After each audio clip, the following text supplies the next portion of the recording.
All right, so today, the Beavercreek girls are taking on Mason for the district finals in Lakota West, at Lakota West High School.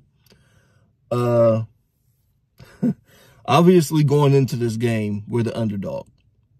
We're not supposed to win tonight. That's, I'm just going to put that out there. Everybody should already know that, though. But this is a game I do believe, and I wholeheartedly believe this, that if these Beavercreek girls really show up tonight, they can surprise everybody and take this win. Now, this Mason team is very solid. They're very skilled. They're coached very well. They have a lot of balance on the field. But in my honest opinion, their strength really lies in their defense. Looking at their wins and losses, they've only lost to quality teams. They've lost to Mount Notre Dame. They've lost to Dublin Jerome. They've lost to Oak Hills. And they've lost to Anderson. They've had tie games against Centerville and against Fairfield, who are both decent teams, really decent teams. So the Beavercreek girls, though, have had an up and down season. We've struggled, in my opinion, with teams that we shouldn't have struggled against. So I know it's a cliche, and I say this a lot, but it does really depend on which Beavercreek girls team shows up tonight. Are we going to show up and be this locked-in, capable team that I know we can be? Or are we just going to come out and play this kickball style of soccer where we're just booting the ball around the field, hoping somebody gets a breakaway run and is able to outrun the defenders and get a goal? Like, we have to play as a unit. We have to play as a team. We have to be organized.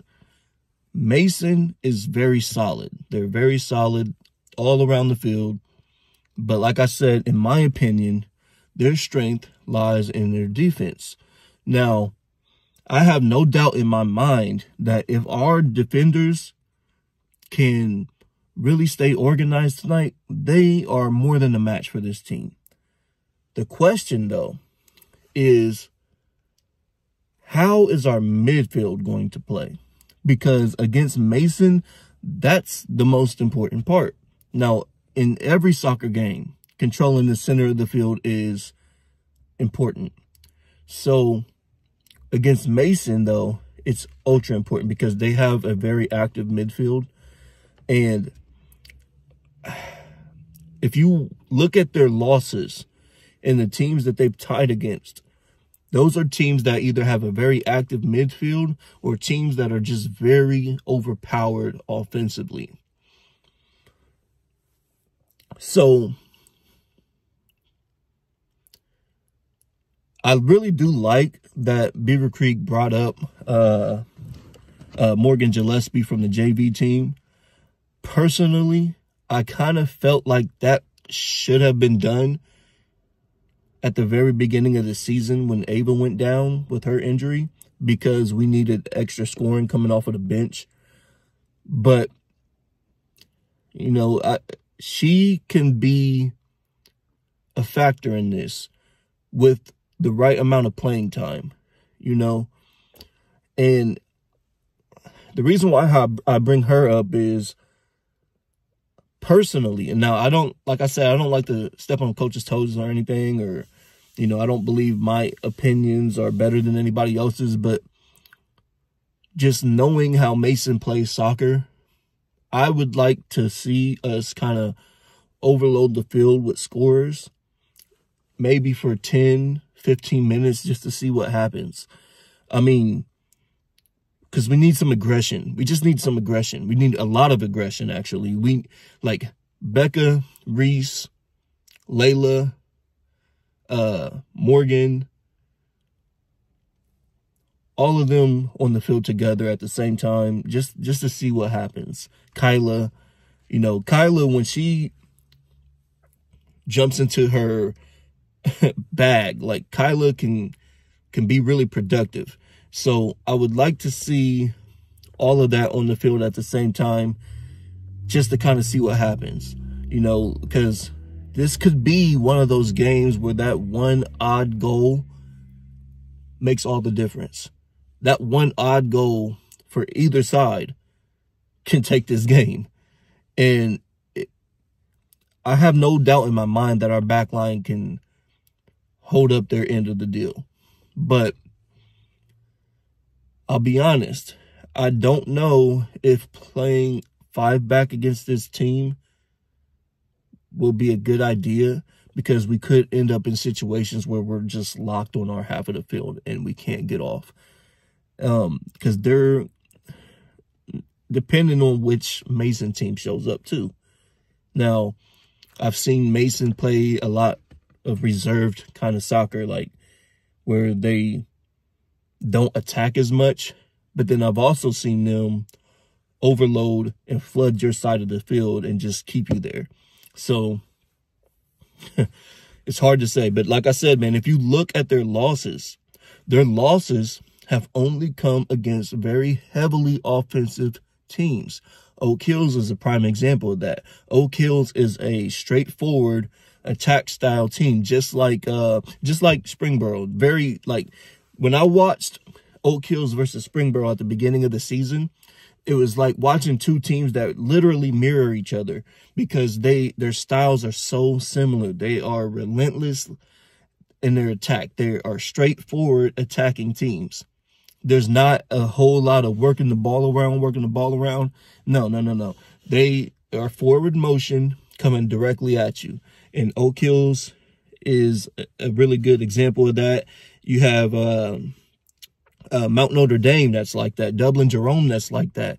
So that's a pattern that I noticed.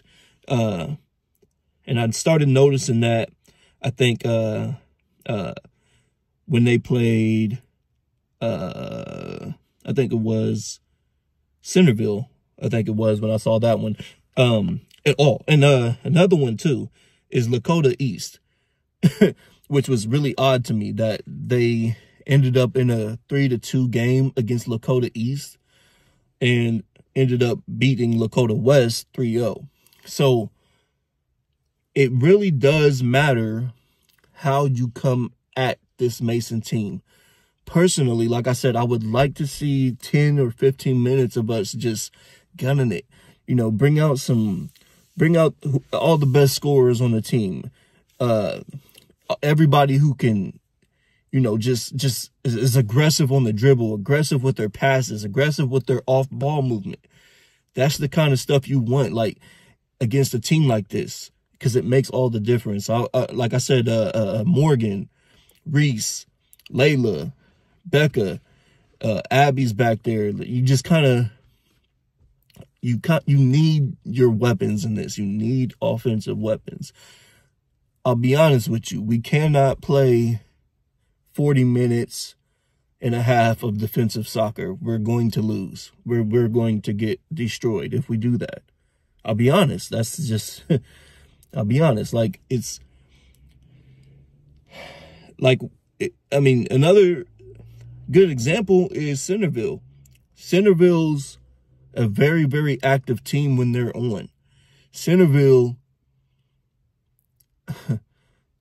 they don't have a ton of scoring weapons, but they have a very active midfield and they have an active back line.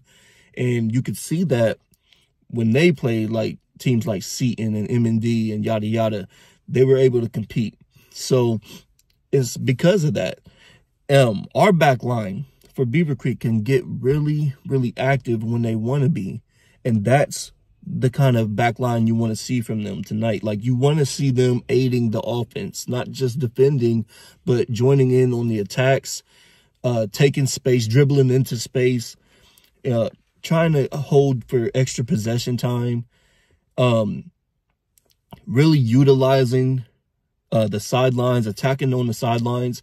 It's just, against Mason, man, you can't just play vanilla soccer. they're too good for that. Like, you really do have to kind of jump into your bag of tricks against this team. So I really want to see. I told Reese after the Fairmont game, open up with your shots. I don't care what anybody says. Shoot the ball. Shoot the ball. Like I said, that one odd goal could make all the difference in this game. You have to kind of show, and they have an active goalkeeper. You have to show them that you're willing to take your shots. You have to put that in their face. Just show it to them. Like, Kinley can shoot. Like, you need shooters in this game. You need girls who are going to open up offensively. Like I said, if we're going to defend for 40 minutes a half, like, we're going to be in a lot of trouble. Now, obviously there's overtime and the shootout, but let's be honest, nobody wants to go that far. Like, let's take this game. Let's try to take it early. Let's take it in the first half if we can, you know? So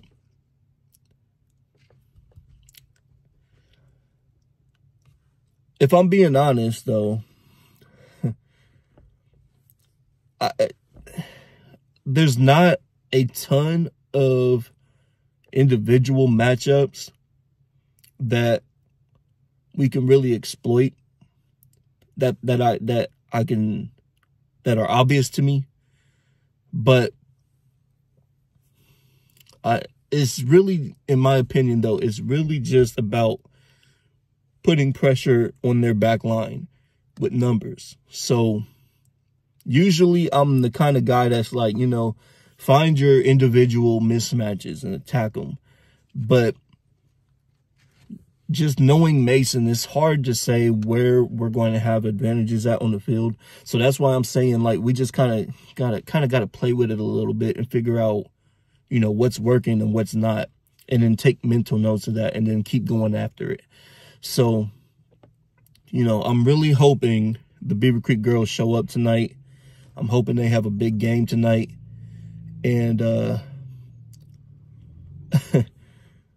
you know, I'm hoping that they bring the same energy they had in that first half against Fairmont. In that first half against Fairmont, we actually looked really, really polished. The second half started off really kind of rough, but we ended up playing a little bit better as the game started to wind down, you know. So it's hard to say how this is going to go, but like I said, man, the Beavercreek girls really do just, you got to show up, man. I know it's a cliche. I know that's, you know, that's a given, but it's the truth. Everybody should be locked in and focused, not thinking about anything else but getting a W tonight. And that's the honest to God truth. So who wins this match? I don't know. I do know we're the underdog.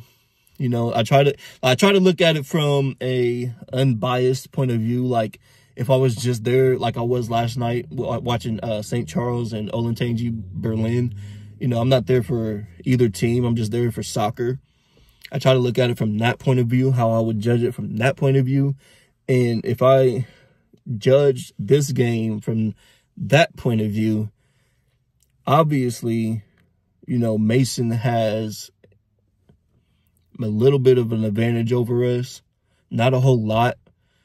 And it's not so much to say like one team's just going to dominate the other. I don't believe that they're just going to dominate us.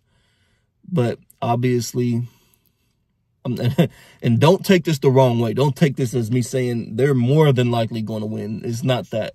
It's just that personally, I know that they are the overall more skilled team, but that doesn't mean we can't beat them.